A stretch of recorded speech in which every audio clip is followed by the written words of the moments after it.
producer of the Arise Music Festival. Wow.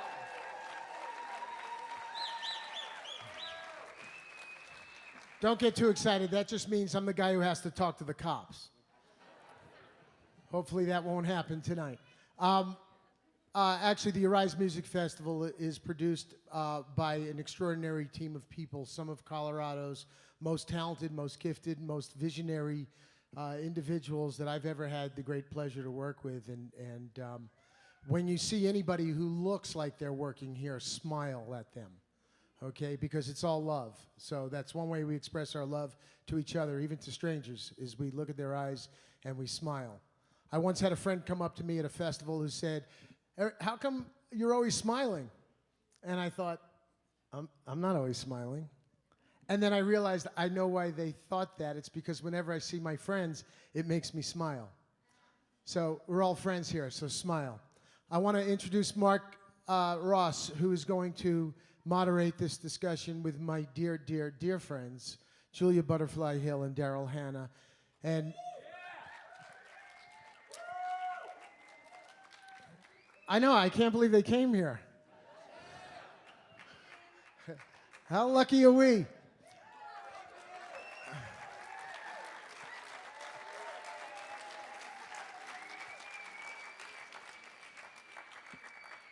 Mark Ross is the founder and the executive director of Denver-based nonprofit organization called Rock the Earth. It's an environmental advocacy organization. And one of the things that stands out about the work, well, not just the work of the organization, but a little footnote that Mark once told me when we first met, that the only nonprofit organization that a particular artist by the name of Michael Franti sits on the advisory board for is Rock the Earth. So please, he must be doing something right there, so please give a hand to Mark Ross for moderating this discussion. Thanks, Paul. As Paul said, my name is Mark Ross. We're an environmental, Rock the Earth is a national environmental advocacy organization. We work with musicians and their fans on environmental issues that artists and their fans care about. We've got a booth in the main area, in the main bowl, if you want to check us out and find more about what we're doing here in Colorado and nationally and who we work with. In any case, it's my distinct pleasure to introduce these two wonderful women. Daryl Hanna is an American actress, activist, and director, best known for her performances in films such as Splash, Steel Magnolias, Kill Bill, as well as her environmental activism. She started acting in films in 1978 and has since appeared in over 75 films. On the activism side of the equation, she's been arrested in direct action protests several times, including three times over the past 3 years in protesting against the proposed Keystone XL pipeline.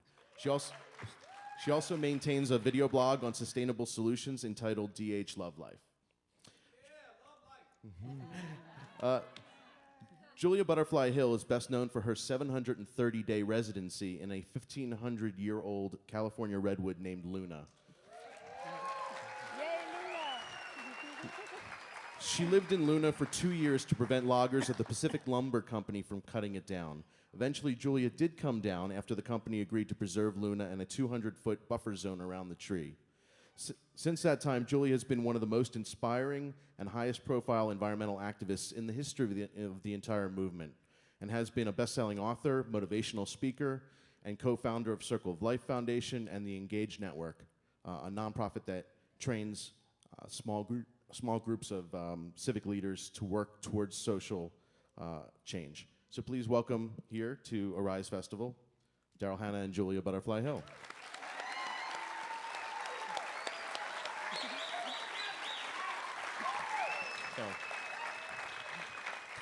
Y'all are so nice. So the title of this talk is Turning Inspiration into Action, and I think it's important before we start. Thank you. That's a good idea. Before we start talking about what you all have been up to lately, I think we should probably go back in time a little bit and find out how you got to where you are in terms of activism. So I wanted to start maybe with Daryl, because I first heard about you, obviously, as an actress in films. And what were you, well, why don't you talk a little bit about your background there and how that created a situation where you wanted to then become an activism or an activist? I don't want to become an activist. Well, I want all these problems to go away so I can just enjoy life. No, I started working in movies when I was very young, and I did that just because I love the idea that we can share our dreams with each other, and visions and our imagination, and we can walk in someone else's shoes for a while in those experiences, and I think that's just a beautiful thing. But I always was crippled pretty much by shyness, when I was a kid, and also in my career as an actor. So I always felt like, while I always had a very strong and deep connection with the natural world, and felt a lot of compassion for other species, and of course for people who are suffering, I always felt that the best and most potent and only thing that I was really comfortable doing was trying to live by my beliefs. And I still think that is the first and most potent action that anybody can take, is trying to get their life realigned with their belief system. And that's it's a constant and evolving process. It's not something you do once and then you're done. You always have to do it. But I felt like that was really the best thing that I could do, and the most true to my nature and my character. And I got forced a little bit outside of my comfort zone. Well, first I kind of ramped it up a tiny bit when I started my website, because I thought that I could take some of the light that shines on me and shine it on people who are focusing on solutions to the problems that we face. And that was the inspiration for my website, was to highlight people who had solutions to the crises we face that we could employ right now, and that we have available to us now. And that's the good news, is that while we are facing crises on every level, I mean, economic crises, climate crises, overpopulation crises, slavery crisis, ocean acidification, I mean, just the list goes on and on, extinction crisis, on every level we are in crises. There are solutions to every single one of these, and ones that we can get cracking on immediately, So I wanted to focus on that. And then this one got me into trouble. She called me up and asked me if I would come. She was helping with a community garden, the largest urban farm in the United States, called the South Central Farm. She was trying to help them stave off an eviction and a bulldozing of their farm, try to help them to hang on to this 14-acre Garden of Eden, 500 mature fruit trees and fields of corn and medicinal fruits and medicinal herbs and all kinds of things that were feeding thousands of people in the poorest community in LA. And she said, would I come down and help in some way? And I thought, sure, I'll come down, I'll make a video blog on it, and I'll spread the word on, the people. Had 40,000 people a day following my website, and sometimes I'd get 1.5 million if I went on O'Reilly or Hannity or something, but people who were interested and engaged, believe it or not, so I thought that would be the way I could contribute. And I went down there, and of course I was so just moved by the beauty of what these people had created, and moved by the glorious solution on every single level that this was to the problems that we face in our cities, food deserts for the poor communities, bringing in biodiversity. It was drawing bees and birds and lizards, and it was sucking up the carbon from the Alameda corridor. It was providing a safe haven for those kids in that region who were getting, otherwise they, could get shot from, crack deals gone awry or whatever. I mean, it was amazing on every level, and I could go on and on about the gifts that place had to offer from what these people had created. And I fell so much in love with it that I decided that I was gonna do whatever they wanted me to do to help. And that ended up being, I never left from the day I went to go make the video blog, and I ended up staying and doing my first tree sit, having vertigo, and and practicing my first form of civil disobedience. And that was the turning point when I realized, I had to overcome my own anxieties and shyness, because it's more important if I can be if I can lay my body down on the line and help bring attention and draw the light to the issues that are not getting enough attention and light, then that's the best use of me in this lifetime. So that's what I've been doing.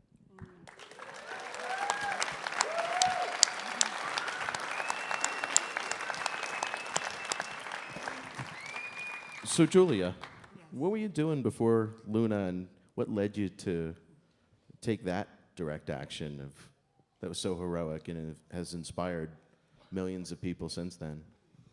Well, I've been thinking about it as when you asked the question and listening to Daryl, and I'm just so, I first have to say that I'm really honored to be sitting next to this woman. Like, she's one of my dearest friends and my soul sister, but it's also like, when I think about what you were sharing, Daryl, about how you were so shy, and I know that about you, it's something we actually both share, being really shy. I'm an introvert, and people know me as a public person and know her as a public person, but we're both introverts, and so we have to get over our fear. Like, even coming to this with all of you, like, my heart starts beating really, really, really, really hard, and I've done this thousands of times, and I know we're in a really friendly environment. Like, I know y'all are nice, and yet you still scare the crap out of me, you know? And I'm just like present to how, like, even at this festival, you're getting over your nerves to come here and share with us. So I'm just like really steeped in just profound gratitude and honor that I get to hang out with one of my dearest friends and share with all of you. So I just wanted to say that because I was just really just feeling that. And as I was thinking about like what part of my story I want to share, because you can write like 10 books on what led me to Luna. What's interesting is the story that came through for me is one that's not shared that often, but to me holds one of the most important lessons, and it's how a woman I know having a complete meltdown in a jar of mustard was crucial to my getting involved in Luna, in the Luna Action. So it was also, it was many things, and I'll also touch on how it was also a festival, because we're all here at a festival, and a festival, Reggae on the River, was also crucial to my being involved in Luna, and I'll share that too, but I'll start with, I had a very severe car wreck in August of 1996. Before that, I was a consultant for the restaurant and bar industry, and I was doing quite well in that work. And I was hit by a drunk driver in August of 1996, and the steering wheel of the car went into my skull and stripped away my short-term memory and a huge amount of my motor skills, and it took 10 months of very intensive physical and cognitive therapy to recover from that. And I jokingly but honestly say I'm always the girl who has to learn lessons the hard way. So like the universe had to shove a steering wheel in my skull to steer me in a new direction in my life. And after that car wreck, I just really wanted to, although I'd been very successful in the business world, there was a piece of me that never felt completely fulfilled. And the interesting thing about the car wreck is people are like, oh, that was a near-death experience that always changes people's lives. And I'm like, well, it wasn't actually a near-death experience. It was a near-death of everything I took for granted experience. And in some ways, that's even more profound, because you start to realize how much we all take for granted in our lives. And I wasn't sure if I would recover completely. And my short-term memory was so damaged after the wreck that I stuttered when I would talk because I would forget what I was saying while I was saying it. And so I knew that, like, if I didn't recover, I couldn't go back to working and being successful in business. And I would go, in society's eyes, I'd go from being a success story to a welfare recipient. And we know that story. And I realized that we've created an entire society based on perceived value. And that steering wheel in my skull sent me in a direction of I want to find out what real value is for me. Not what society says, not what my parents say, not what the religion I was raised in said, but what is real value for me. And 2 weeks after I was released from my last doctor, after the wreck, I had some acquaintances that were going on a road trip. And one of the people had backed out at the last minute. And when my friends were like just scraping by, so everybody had like their amount of the budget figured out of how they were going to get around the country, starting in Arkansas, going all the way up the West Coast and returning back. So they're like, we had this person back out, and we kind of need somebody else to go to help cover the fuel costs and everything. Do you want to go? And I was like, yes, because I love to travel, and I hadn't been able to travel for a long time because I'd been in therapy. And so about 2 days into the road trip, I was ready to hurt somebody.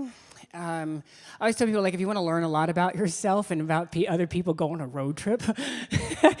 And they were more acquaintances than close friends, and like literally 2 days into it, I was like, what was I thinking? And But I stuck with it, and we made it to California.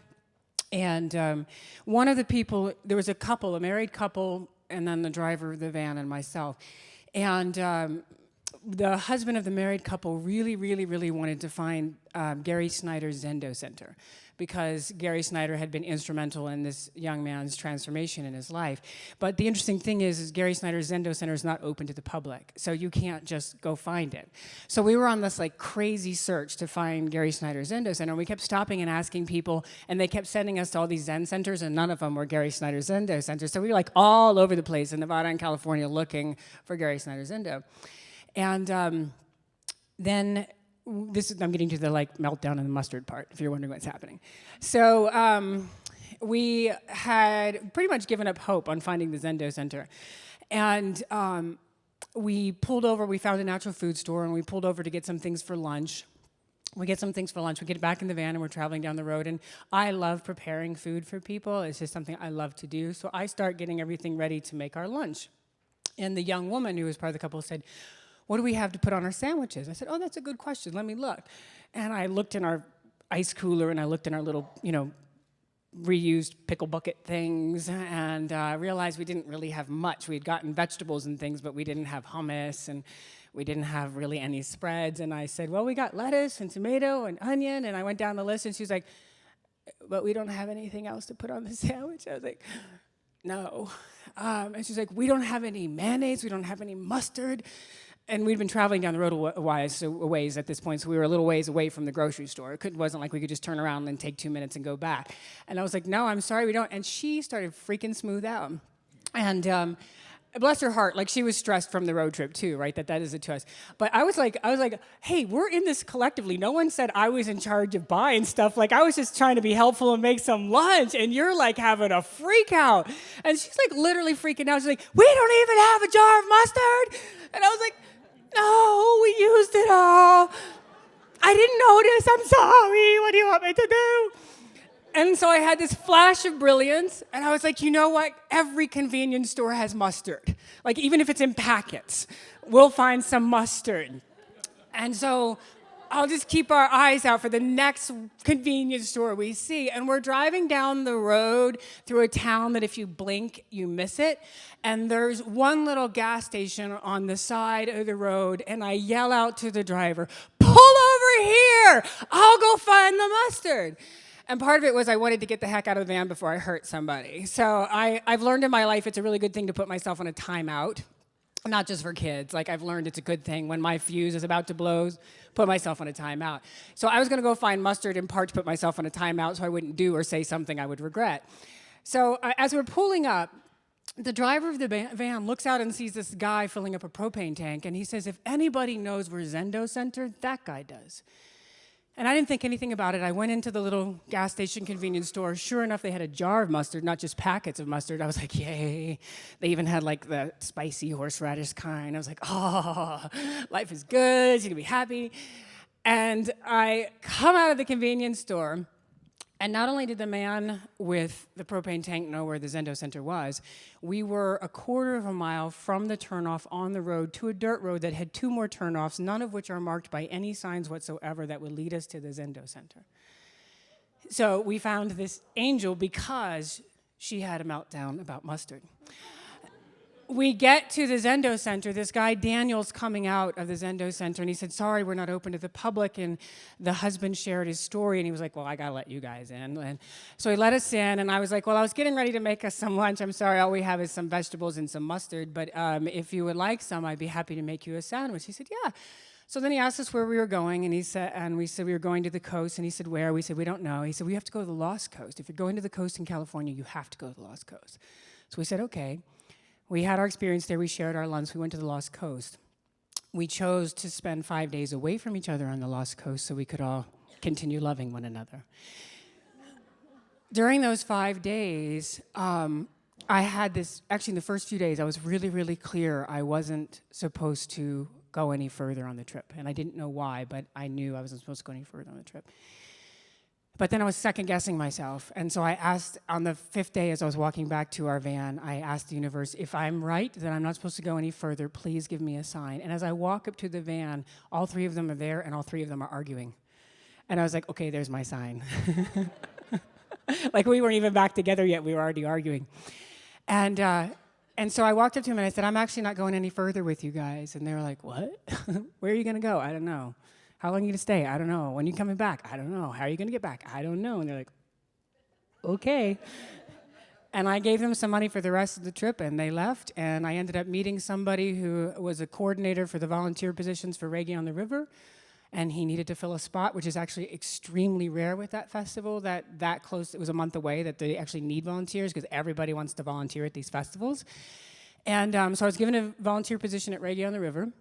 And that every year that was dedicated to a theme. That year was dedication. Sorry, I should also say in the interim of that month, I had my first experience with the beauty of the redwoods, and then I had my first experience with the devastation of what happens after they clear cut them into the ground and light them on fire with diesel fuel or with napalm. And so I had been deeply, deeply, deeply touched by the sacred beauty of these forests, and I was just deeply devastated by the destruction. So by the time I made it to Reggae on the River, I was already feeling really stirred by this experience with the redwoods. And that year, the theme of the festival was dedicated to the preservation of the ancient forest.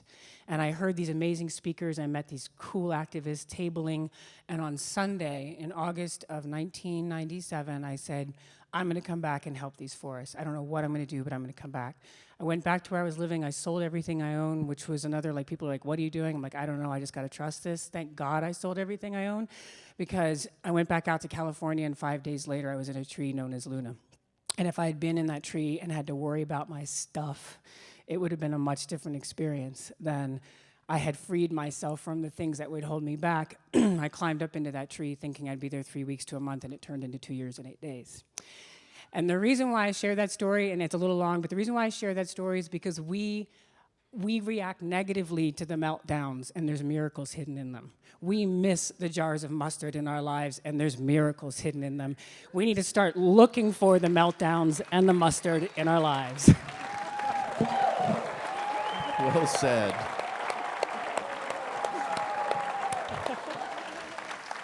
Next time we run out of mustard, I'm going to think of you. Just so you all know, the format of this session is going to be a little unorthodox. We're going to intersperse segments as we talk about different issues with questions that you might have. So I want to open up for at least a couple questions right now. We've got a couple people with mics. So if anyone would like to ask a question at this point, we'd love to entertain a couple. Or not. Or not. Or we can talk about what's going on now in your lives. Okay. Oh, there's one back there. What was it like living in Luna? Well, it's like living in life, just extreme. You know, I mean, my home was a 4x6 with plastic tarps for roof and walls. I gathered my water from the sky. My whole life was on 4x6, 18 stories up in an ancient elder. So it was like, you know, the joys were really joyful, and the fear was really fearful, and the rage was really rage-filled. It was life at its, like, most extreme. Because a lot of people have this idea that I was sitting in a perfect fairy tale forest, like in the lotus position, like calling in the massive consciousness. And I got it, but I didn't get it through meditation, although that would have been great. But I was living in an active logging plant. I had people try to kill me. I climbed up in what turned out to be the worst winter in recorded history, not the most brilliant time to go live on a platform 18 stories up in a tree. It was intense, but the intensity and the simplicity completely transformed my life. And at the core, I'm still the same, but I am such a different person, partly due to the fact that there were days where it was so foggy I couldn't see my hand in front of me, and so that whole experience makes you get really, really clear and focused on what's really important and what really matters, because there's no room for anything else. And that tree became the best teacher and the best friend I've ever had. And when I go to say it, it's like, it always makes me cry because I'm so grateful.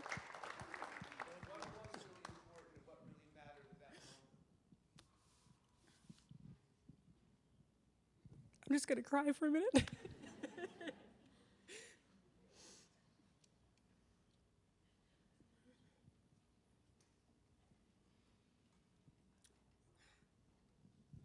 You know, the reason why I cry is like, part of what that lesson taught me was to stop hiding. Part of what that experience, what's real, we hide so much in our society. We hide behind surface crap that doesn't matter. We hide our authentic selves. We hide what we care about, and as a result, we destroy it. And when you live through an experience like that, you realize that all the surface stuff doesn't matter. You know, a poem came through me that says, I don't remember the exact words now, but it's something along the lines of, I do not care what you look like on the outside because I know who you are on the inside. And that experience, like the reason why I cry is just because so much of our society is built around destroying what's important for what we think we need and should look like and act like. And I talk about it from the lens of we've created a disease of disconnect. When we're disconnected from the earth, we can destroy it and not realize we're destroying ourselves and future generations. When we're disconnected from each other, we make consumer choices that cause very real harm in very real time to very real people and animals and places. And it's not, for most of us, it's not that we're bad people, it's that we've all inherited the disease of disconnect. So a big part of what that experience taught me and why I cry and why I'm not afraid to cry is because I just learned that like what really matters is creating a world where we thrive, where we don't just survive. And that the way we do that actually doesn't require one damn bit more piece of technology. It requires us to open up our hearts, be courageous enough to care in a world that doesn't want us to care, and put that care into action, and that simplifying our life will create a world that thrives for all. So that's what's there. Damn. See why she's my Yoda? So, Daryl, actors sometimes get involved in causes. Sean Penn goes down to Haiti. Matt Damon creates a water organization. Was there something in your background in childhood or as you were growing up that created this social consciousness in you, that led to this epiphany of I can use my stardom, if you will, for good, outside and off the stage? No. No, I mean, obviously it definitely gives me a platform. Like I can go on Bill O'Reilly or Sean Hannity where they're not going to just have anybody who, is against the Keystone Pipeline or for, regenerative energy on those kinds of programs. But so that in that way, it gives me a little bit of a more of a platform to share information. But I so don't sort of relate to myself as a celebrity. I'm an actor. I definitely relate to myself as an actor. I like to pretend to be other people. I like to play pretend. I love that, but I don't really relate to the other side of that stuff. So, and I think that. A lot of times, there's a lot of really well-intentioned people in the entertainment industry, in the music business and in the film business, but some that don't get engaged that deeply, other than to lend their name or image or show up for an event and stuff, and that's frustrating. I mean, I remember when we were. And John Quigley there was also with us at the South Central Farm. I called everybody I ever worked with, everybody I ever met, every person I even knew that knew someone who could probably get attention, because in that particular instance, we were trying to stave off the bulldozers. And the longer we could keep the media down there, the longer we could keep the attention while we tried to raise money to buy the farm, the better. So the more faces that the media were interested in, they kind of, were tired of me every single day, that I wasn't. better. it was a challenge. I mean, I cannot tell you how many people were like, "Oh, I only do animal things," or "I only," or whatever, or I mean, I only give my name to one thing a year, and I've already given it. I'm like, what? I mean, just crazy. It was so frustrating. And there were some people who did come down and show up for half an hour or something, which was great, and we're very thankful and was very helpful. But it was difficult. Well, and switching gears a little bit, the South Central Farm was certainly a local issue, but a very important local issue for the Los Angeles community, and frankly for urban communities all over the country, if not all over the world, but especially here in the U.S. where there are these food deserts in our urban areas. In looking now at the issues, the whole menu of environmental issues and sustainability issues, animal issues that are out there, what do you think are some of the more important issues, or maybe the most pressing issue facing us today? Whenever my friend Neil Young plays a concert and someone says, play, after the hurricane, whatever, he's like, it's all one song, And I feel like that it's hard for me to answer that question because it's all one song. And so that's why, and I think each of us, that corny thing, your parents say, you are special, you are gifted, and you're like, thanks, Mom, does that mean I'm ugly, or, whatever. But the truth is that all of us have some unique gift that we can bring to this world, and all of us can key in, tie in an emotional way, the way Julia just showed all of us. We all get touched in a certain way by different things, and that's what so there isn't. No, is slavery more important than overpopulation? Is overpopulation more important than species extinction? It's all one fucking song, So do what you can with what you got, and focus on where you can be most effective, and constantly refine that, and constantly ask yourself that question: how can I be most effective, and in what ways? And it'll come to you. True that. I know that the issue that I mentioned in the introduction has been very important to you over the last 3 years, and that's been the XL pipeline. What is it about that issue that has you so fired up and so willing to go get arrested again and again and again on that particular issue? It touches everything, I mean, energy happens to be a really great entree into the larger discussion of not sustainability, but there is no word for what it is to want to thrive, We don't want to just sustain. We want to thrive. We want all life to thrive, right? But energy is a great entree into that conversation of the larger topic of what it means to thrive, in every area, in terms of our agriculture, in terms of all these different things, because it's the wealthiest corporations in the history of mankind right now are energy companies, because the corporate structure, the military complex, the banking systems have taken control of our political and legislative systems, and we have to wrest that control back and say, we will not sacrifice our life support systems for your profit.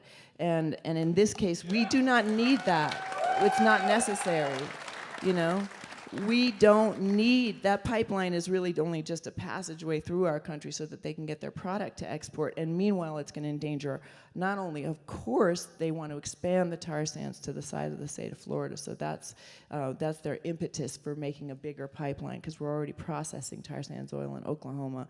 They want to make it much, much larger so that they can get their product to a coastline. Their indigenous community has more rights than we have honored ours with, even though we've given them sovereign nation rights, and we still are going, we're going to put a pipeline through you anyway. It's just terrible. But since they can't get the oil to the coast in Canada, they're going to use America because they know they can pay off our politicians and legislators. And they're going to get it to the Gulf to put it up for sale.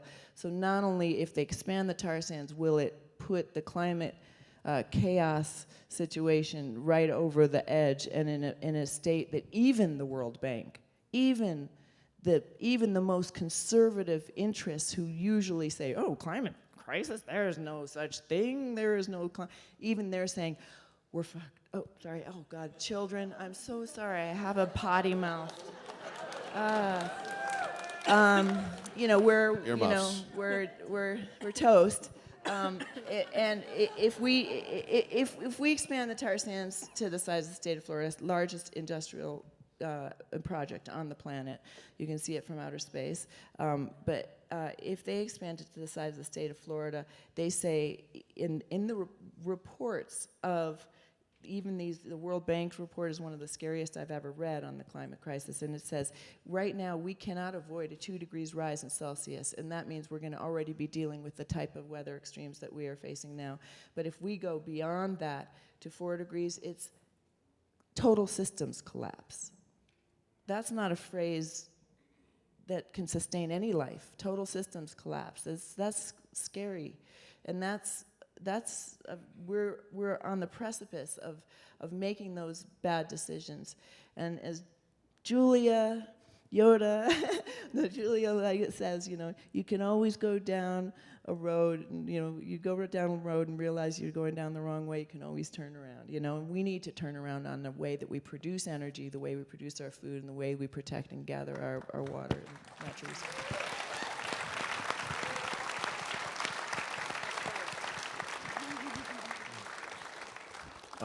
Sure, go ahead. Well, I don't think I'm a teacher, so I'm kind of loud. I teach environmental science, and I love that you're here. In this particular area, especially the Front Range, fracking is a huge part. It's in our backyards.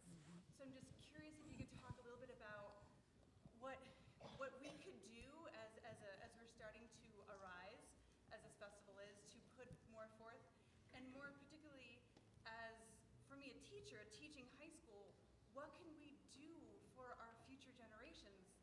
Sometimes I feel just like put your cell phone down, be in nature.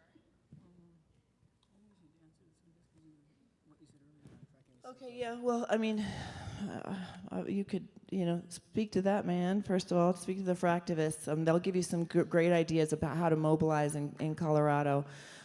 Colorado's under attack. It's under siege. The whole country is, and California is now the forefront. They're talking about fracking the fault line.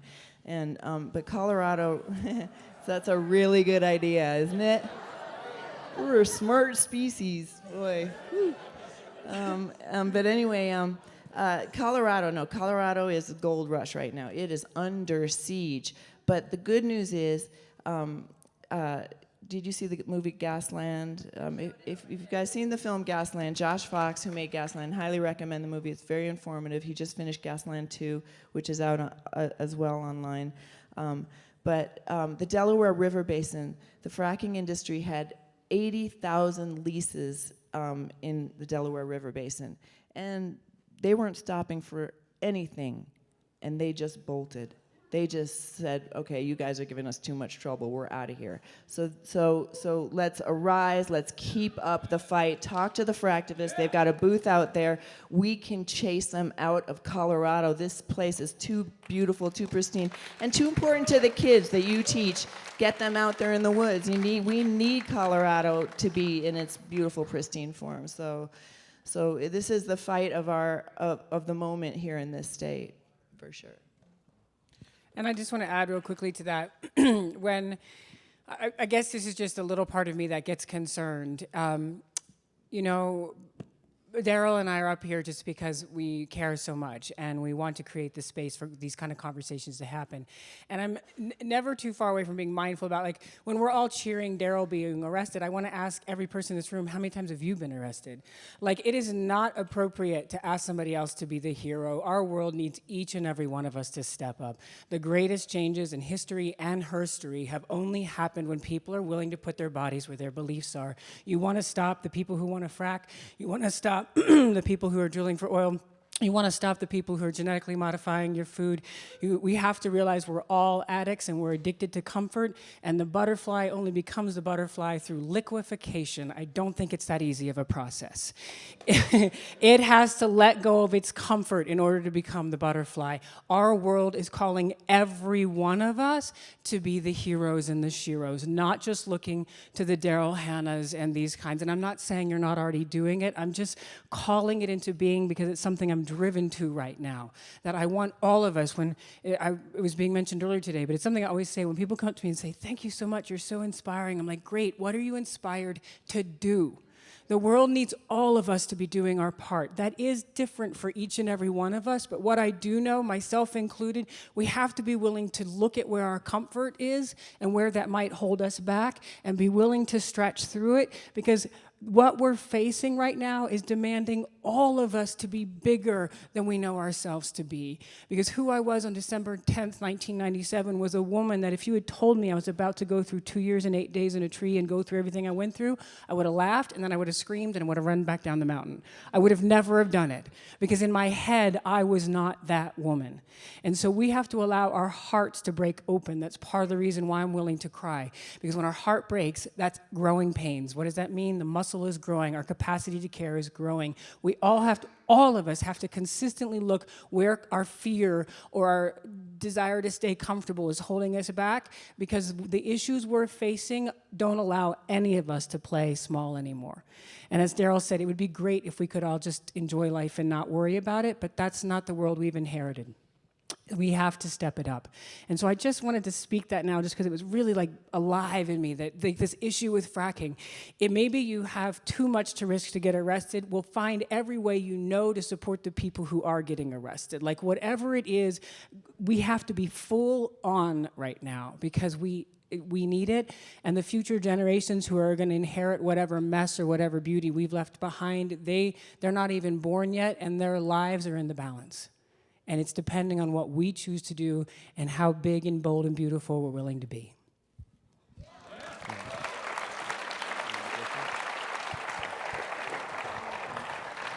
Another question over here.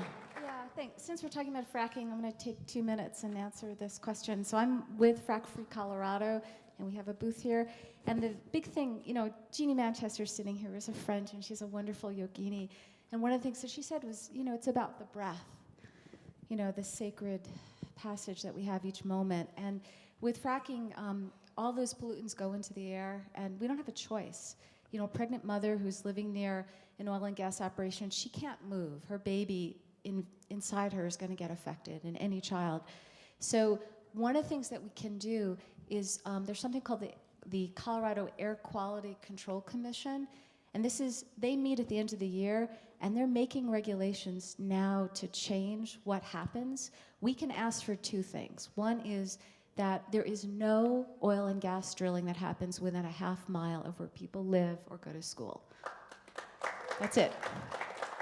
And the other ask is that, and they have the equipment for this, is that we do 24-hour monitoring. I mean, you can put a device right at a well, and they can send a signal, and when there's a leak or a problem, it can be immediately addressed. We could know when that happens. Right now, it happens for months, and nothing happens. So it's called, again, it's the Colorado Air Quality Control Commission. It's public. You can go to these meetings. You can speak. And if everybody here could take, just look at that website and pick one commissioner. There are 9 people. Just take one commissioner and make a meeting. If that could be the action that comes out of this, that would be enormous, because basically these commissioners respond. It's September and October. They're going to start deciding in November and December what is going to happen in this state. And there are people who are now favorable on that commission. It's going to change after January. So that is one thing we can do. Great. Thank you. Thank you for making the... Frack Free Colorado. Thank you for saying that.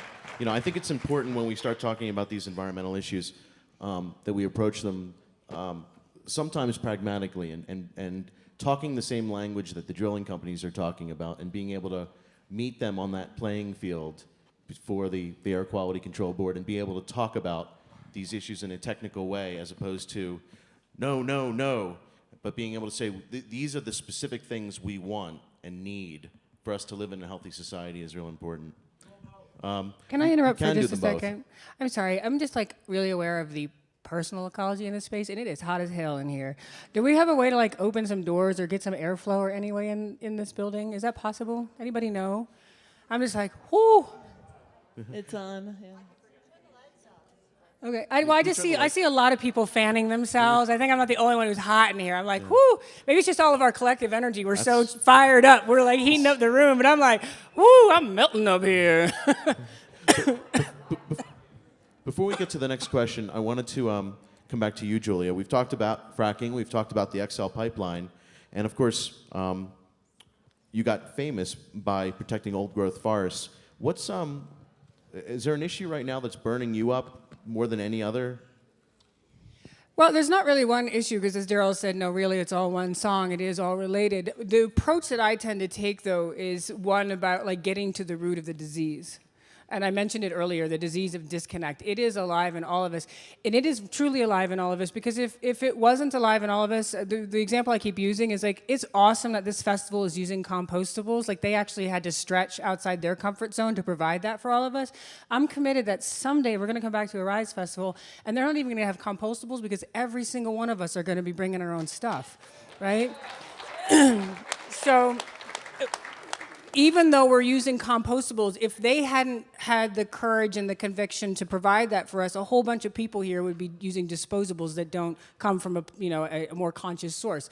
But even the compostables still use a huge amount of resources, energy, water. So the reality is all of us are living with the disease of disconnect, whatever issue you pick. And I work on a lot of them. Like I'm passionate about ending the prison industrial complex that feeds off of communities and children and women and diversity.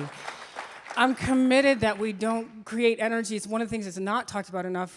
I feel like nuclear. I was 5 years old. I lived right across the river from 3 Mile Island when it melted down. I got sick. I was the only person in my family who got sick. I got sick. I saw spots for weeks. I tasted like copper in my mouth for just days and days and days. I wasn't hungry. When I explained that to Helen Caldicott, one of the most foremost recognized person on this issue, she started crying. She was like, oh my God, those are all symptoms of low-level radiation poisoning. Like any issue that ignites you, it is the symptom of the disease of disconnect. And so a lot of my focus and energy has been on trying to get us all to look at, number one, we're all dealing with the disease. Number two, I tell people I don't call myself an activist, I call myself a holistic health practitioner. And that's what I'd like us all to be doing. And we have to, and another thing I focus on, we have to start with ourselves. And it doesn't mean don't deal with the corporations and the corrupt politicians. It means that we have to build a super solid foundation of integrity. And the example I use is if you're building your dream home and you've got your plans going and you realize you're like 50 grand over budget, the one person you're not gonna ask to cut back is the person in charge of the foundation of the house. You're gonna change some fixtures. You're gonna change something that's more surface. You're not gonna scrimp on the foundation. But a lot of times, including in our supposedly conscious movements, we actually scrimp on integrity of the foundation. But we're asking others who are not as aware as we are to make huge changes. If we want to be able to have the power to demand that change, we have to walk our talk fiercely. And it's one of the reasons why I see Gandhi as one of my mentors and someone who really has inspired and moved me, because everything I've read about him is like he constantly owned where he was out of integrity and tried to find a way to put it in integrity. So although I work on a lot of different issues, my approach is always how do we get fierce with integrity in our own life so that we can be fierce with others. And when I say fierce, a lot of things I bring forth is like fierce from a place of love. Not fierce from a place of anger. Anger, I do tell people, like, if you're not angry at the world today, you're probably not awake. But when we act out our anger on the world, we're just perpetuating the disease of disconnect. If we get underneath our anger, what we always find underneath our anger is something or someone or some place that we deeply love is being threatened, hurt, or harmed, or destroyed. And our anger is actually a defense mechanism to feeling the pain of a grief of a world that's hurting and dying that we care deeply about. And so that is my long-ass answer to your question. But that's the approach I take no matter what issue I'm working on. We had another question. This gentleman standing over here, or sitting here.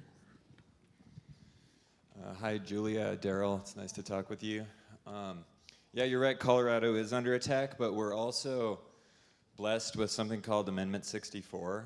And the greatest thing about that is that it identifies industrial hemp as separate from recreational and medicinal marijuana. And I see that as one of the major parts of the solution, is growing hemp. And I think that all of us here need to get educated about it and to put pressure on the feds to take it off the Schedule I list and to start growing it and using it, because it can solve a lot of these problems.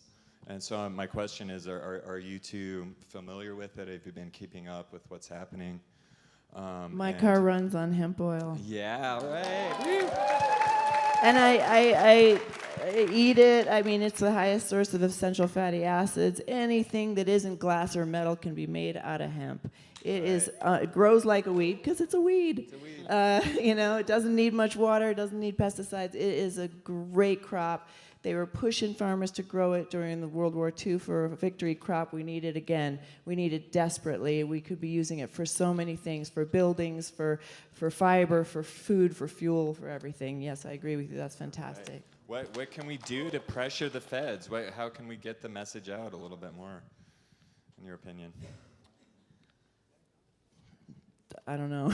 Yeah, I hear you. No, I don't have any ideas. Colorado's already leading the way. We're Yeah, a leadership I mean, state, Colorado we're a leadership paid it. I mean, this, you know, it's not with hemp, but with its legalizing of marijuana, state of Colorado paid off its taxes, and there's sort of no going backwards from that. And now, once you've got that kind of thing happening, right. I mean, it blows my mind that hemp is not legal. I mean, I have friends on the Lakota reservation that grow an acre of it every year for their community, and every year the feds come in and chop it down right as they're ready to harvest. It's a sin, you know, it's shameful. Right.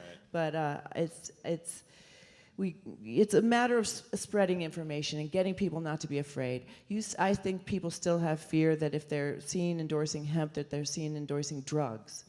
And we've got to just about continuing to get information out there, sharing information, and get people motivated and activated. And one thing we can do is people can get their hands on seeds and just grow it, you know, spread the seed. Wow. Even though it's illegal, Seed it's bombs. a form of direct action, it's a form of civil disobedience. I'm growing a little plot myself, you know, 5x5 plot. So, well, thanks. Right, thank you.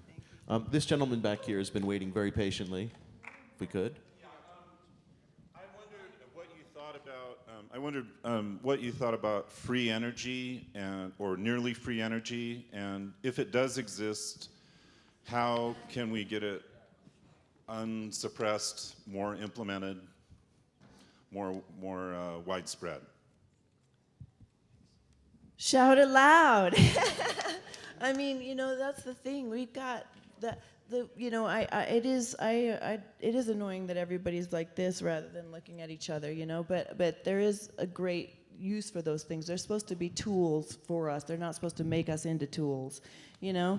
And if we use them in the right way to share information, to spread information, to get people to show up places or tell them about things, then it's an incredible resource. I mean, I find, of course, what's really going on in the world online days before I ever see about it on any kind of other news organization, including the progressive radio stations and stuff. So it's an incredible tool, and I think to use those things in that way and to share information when you get access to it is the best thing we can do.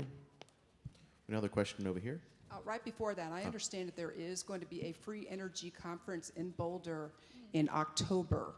And I got that from Foster Gamble. So you might want to look into that. I think it's like October 13th through 17th. So there may be someone here who knows more about that than myself. But thank you.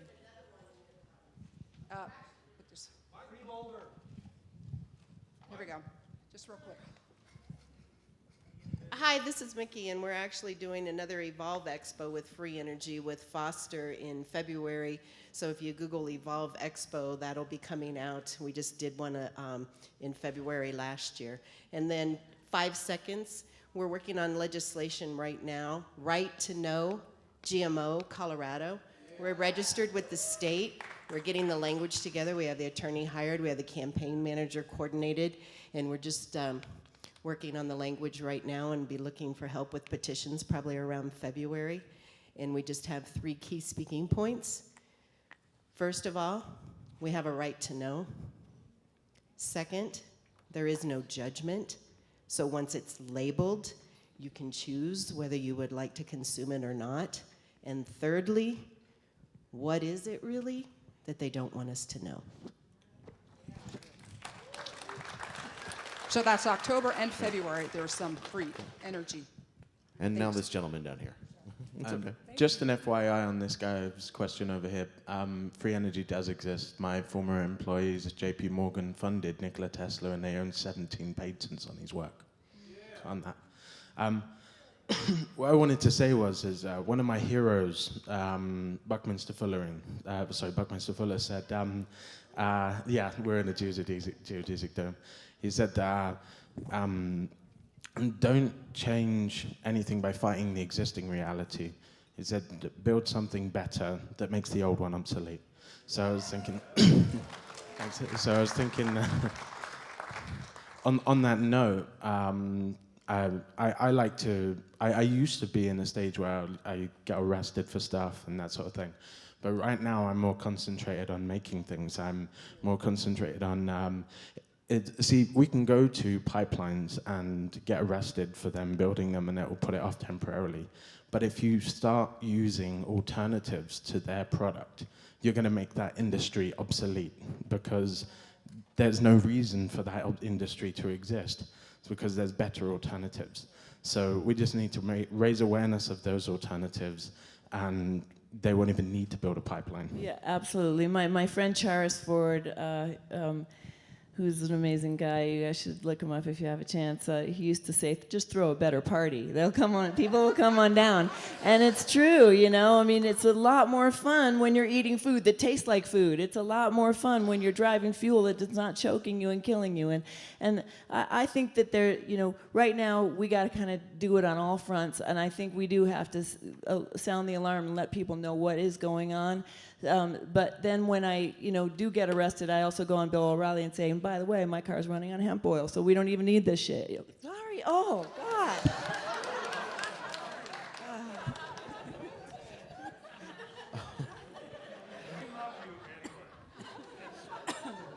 So, Julia.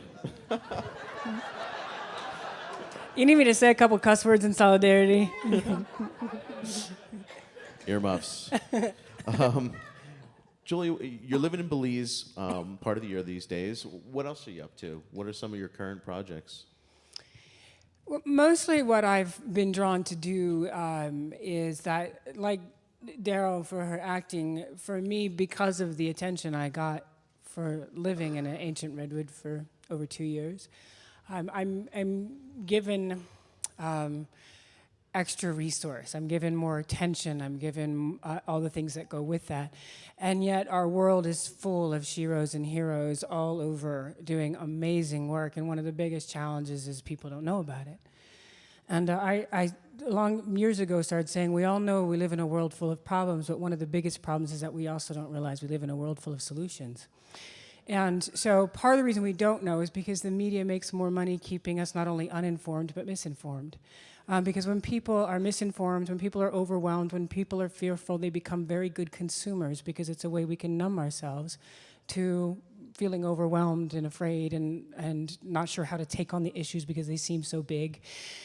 So it's in their interest for us to be uninformed and misinformed. So we have these incredible people all over the place, including in this room and on this beautiful land that we're all of us who are attending here are guests of the folks who've been caretaking this place since the 40s. And so there's amazing people doing amazing things all over the place, and one of the biggest problems is not enough people know about it.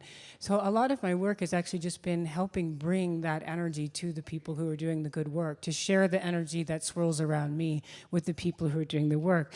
I do that by doing events, because people will come to an event to see me, sometimes because they're just curious to see if I'm as much of a freak as they think I am, like it's not always like people who are like feel that they're already in alignment with me. They're just like, oh, I remember, I heard about her.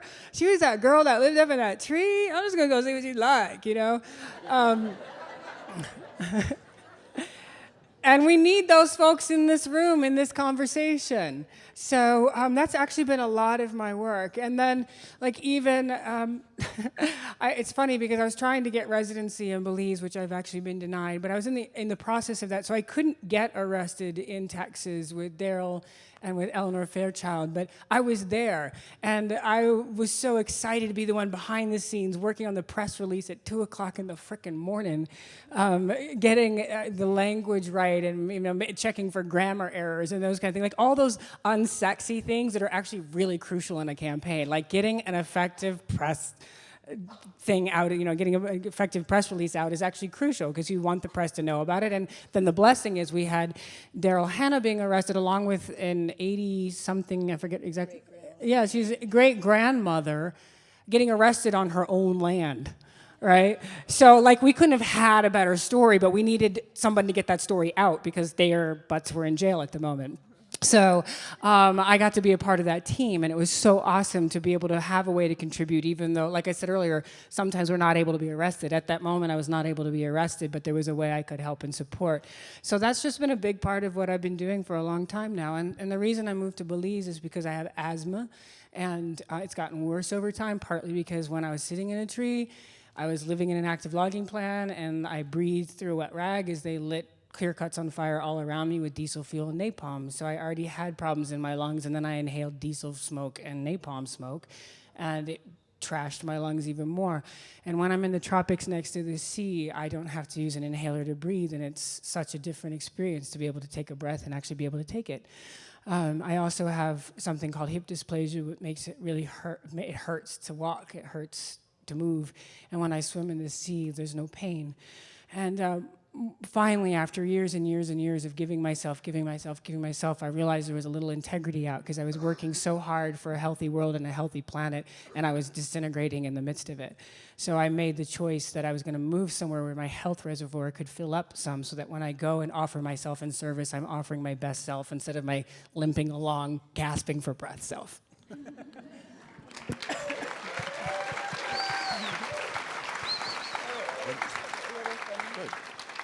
There was just a funny thing happened today where when we were doing John's aerial art piece of the Arise and the sun, everyone sort of spontaneously started singing "You Are My Sunshine," which is what Eleanor and I were singing in jail to keep ourselves from being bored. So it was kind of cool. Daryl, I wanted to ask you, I know that another issue that you've been working on recently, and this is an issue that's critical out here in the western United States, and that's the wild horses issue. You've been involved in a couple documentaries about that issue. Can you talk a little bit about that issue for people that may not be aware of that issue? Well, I mean, they're basically just trying to eradicate all the wild horses that are left in this country, and partly for cattle, but partly for oil and gas drilling because they don't want to have to fence them out of, telltale contaminated spots, water spots, and everything, and they'd rather just not have to deal with them. And I love the creatures. I love all the creatures. They let them live. Those I've ridden out, and I've ridden in Disappointment Valley with the wild horses. They could not be healthier. There's no overpopulation out there, so that was a whole bogus thing. They are thriving, they are surviving, they are in their element, they are doing better than any horse I've ever seen that sits in a glamorous, fancy stall, or pasture for that part. I mean, it's just, it's another, greed-based, sort of short-sighted thing. So, it's just same thing, one song, we just gotta stand up for those species just as others, and that's just one that's sort of somehow being snuck under the radar, and most of them are getting actually sent to slaughter. There's a guy who bought them, and who somehow the BLM had a secret deal with him, and he ended up buying thousands of horses and sending them off to slaughter. Yes, sir. Right here.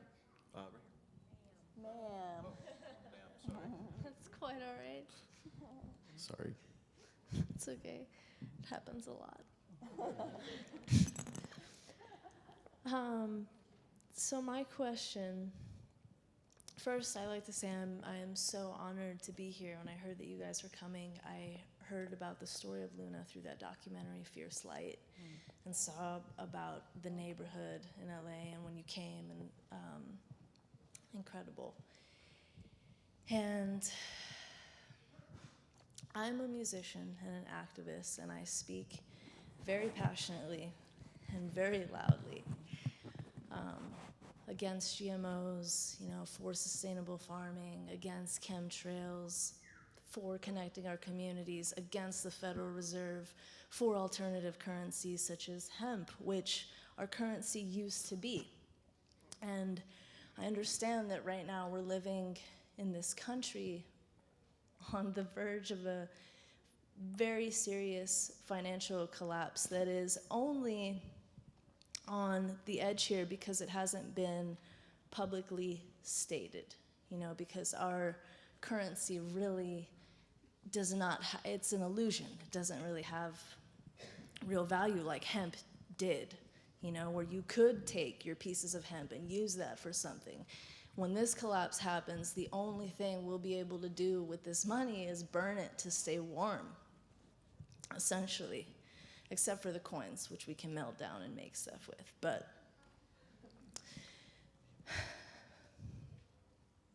sometimes I get scared when I practice my songs because I feel like I'm being listened to and I don't want my family or myself to be in danger because I wake too many people up because people like my music a lot and it catches on more.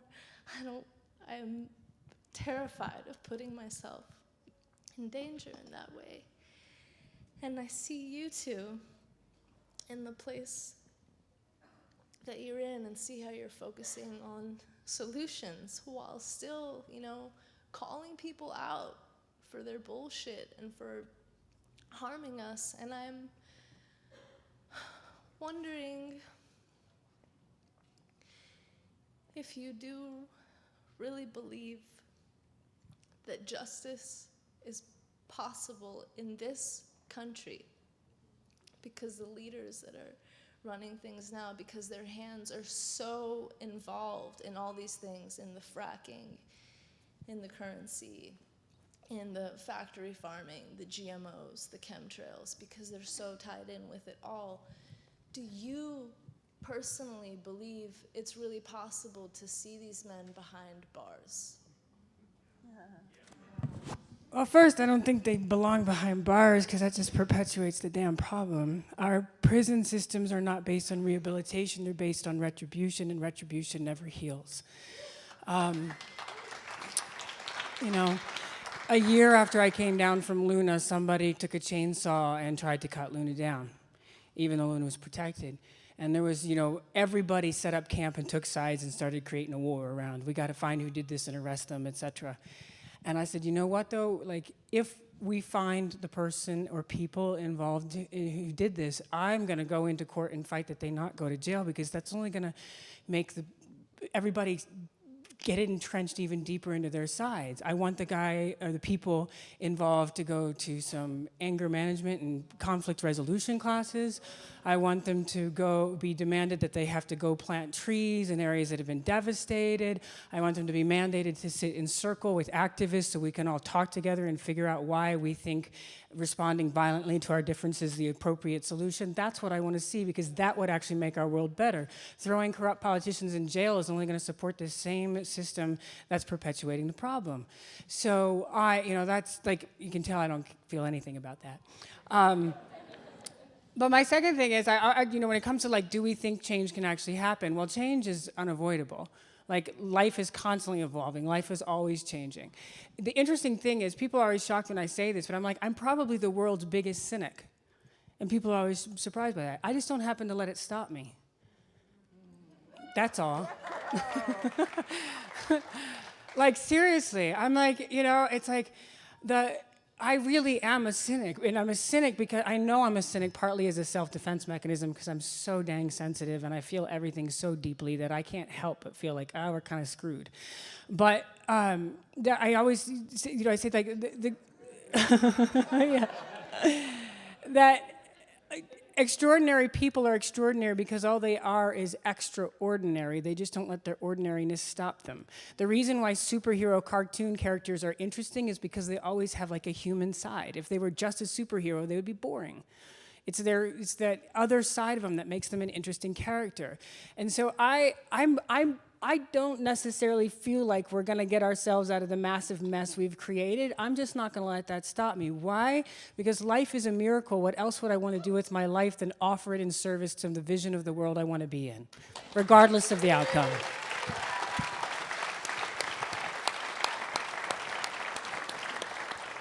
We have time for a couple more. Back here in the center. Can we get a mic, or can you yell? Wait for the mic. He wants you to wait for the mic.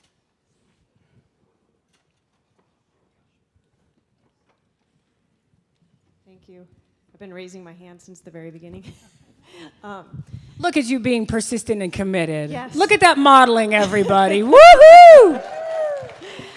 I'm just so excited to be able to talk to you, Julia, directly because I lived in Southern California in the early 90s, and I was involved with Earth First in Southern California. And we just loved those northern forests, and we worked so hard, and we volunteered our butts off, and we really kind of got slammed, and in a really big way. And I moved back to Colorado in the late 90s, and then I read your book, and I just wept through the whole book because I felt like I put out so much energy and so much determination to save those forests and love those forests, even though I wasn't living right around them. I was very far away from them. But then when I read your book, I was like, oh my God, you know, that energy that we were creating just was not lost. You know, there were people continuing to carry that torch and carry that energy, and I really like what you say about having the ability to negotiate with people, even people you feel like you really despise, in a manner in which you respect them, to gain that respect back. And I really felt that with what you did in the tree, and it's just wonderful to see you. You're one of my heroes. Thank you. Well, thanks for being a part of that movement. Nice to see another face in the movement. Thank you. We have time for one more. In the hat? Oh. I'm sorry.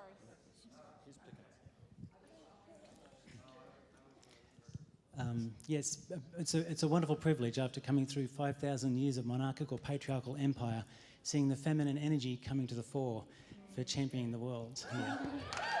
All right. Thank you for being someone who's speaking that and reflecting it. And we've got something in common. I drove one of your cars before you drove it a while ago. David McRoberts, connections there with family, so we'll chat about some things later. But I certainly agree that the most healing thing that we can experience right now is connection. That's what intimacy is about, that's what friendship's about, that's what family, that's what everything is about, with God and all.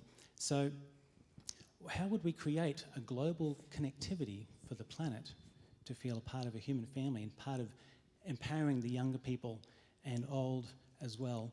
Well, we've been working on something for quite a few years now, and it's coming to 90% completion, to the point now where I just got a text this morning from the Colorado gentleman who works for the Colorado government with the energy, and they're looking to do a game-changing, innovative consortium, and they're looking to us to be able to create, because they see what we have put together, is the ability to do that where we have big oil meeting at the table with 300 interests from the community all the way through to fracking, anything to do with energy in northern Colorado here, through to the Sierra Club kind of organisations, as well as the consumers and Little Johnny's with his non-profits for the soccer club.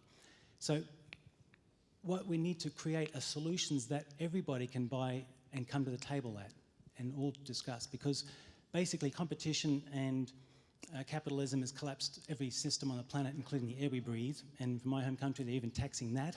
So get ready for it, folks. You thought water was taxed, just wait till you tax your air. So we have to look at systemically, holonically, global system designs. And with permaculture, it teaches you to think that way. So what we've put together is a really innovative, what we've been called by experts internationally as like the next generation of the internet, where we do global collaboration through innovation where everyone gets a say and where we can actually innovate and game change the future. So we've created a platform that can attract that and do that for everybody, kind of like a Wikipedia on steroids. Instead of just talking about everything from the present and the past, categorizing that, it's actually now deciding what we can create a wise society by the solutions that are out there that are working and game changing, and having everybody a part of that and instant access on any smartphone or computer in the world. So it's really game changing. It's got the University in Colorado involved, the City of Boulder. What's the name of it?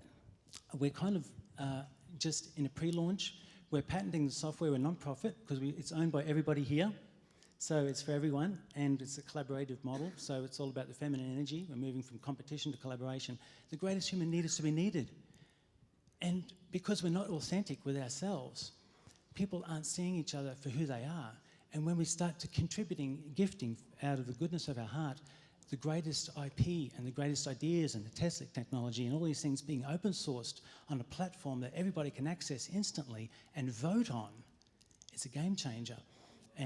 And so there's motivators and everything to put in place. We've got, there's lots to tell you about the stories and the backstories because we've been working on this for a few years, but it's about to launch very soon. It's very exciting, and we're able to get the governments at the table with this, the educational institutions, and all of the conscious communities as well, using the feminine model.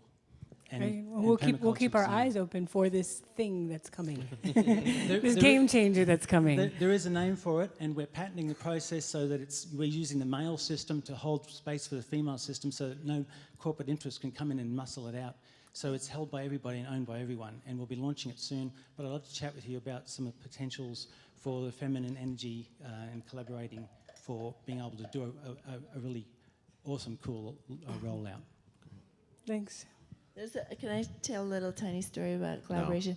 No. There's a great example that somebody did this little experiment, and he's like, okay, everybody, I'm going to give you 15 seconds to alter your clothing in some discernible, visible, very, very obvious way, you know? And so everybody kind of awkwardly, like, you know,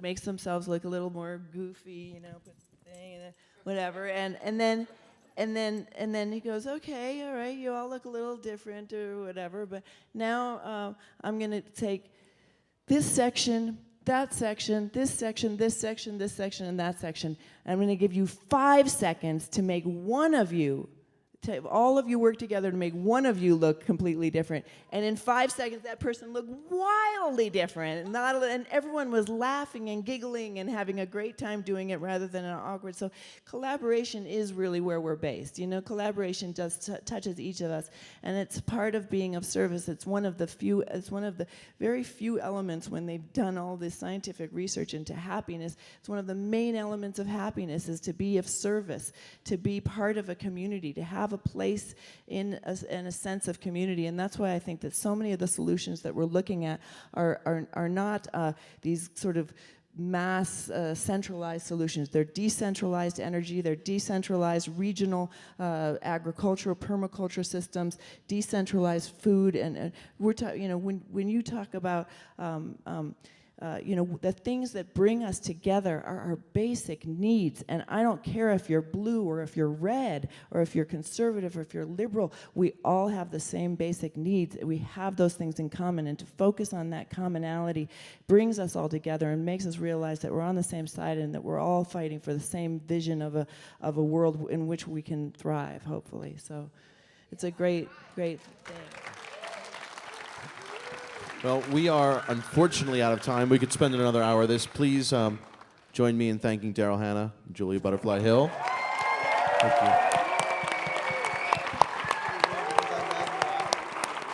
Thanks, everyone, for taking...